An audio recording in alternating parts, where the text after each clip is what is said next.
अस्सलाम वालेकुम नाजरीन, मैं हूं अरूज फातिमा और आप देख रहे हैं PNP न्यूज HD। आइए नजर डालते हैं आज की अहम खबरों पर।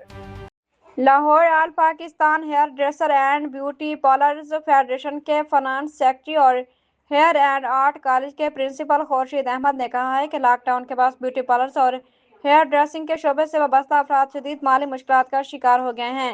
उन्होंने कहा कि कारोबार की बंदिश और महदूद औकातकार के पास दुकानदारों के लिए बिजली की भारी बिल और दुकानों के किराए अदा करना इंतहाई मुश्किल हो चुका है। उनका कहना था कि रात 8 बजे दुकानें बंद करने के हुकूमती फैसले से खास तौर पर शादी ब्याह की तकरीबात मुतासर हो रही हैं, जिससे दूल्हा दुल्हन की तैयारी की सर्विसेज बुरी तरह मुतासर हो रही है।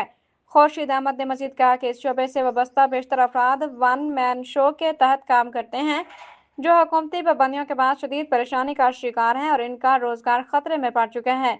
उन्होंने हुकूमत से अपील की कि जिस तरह डॉक्टर्स और जनरल स्टोर्स को रिलीफ फराहम किया जा रहा है, इसी तरह ब्यूटी पार्लर्स और हेयर ड्रेसर्स को भी खसूसी रिलीफ दिया जाए ताकि वह अपने कारोबार को जारी रख सकें और अपने खानदानों की कफालत कर सकें। Report Saqib Janjua, Lahore area reporter.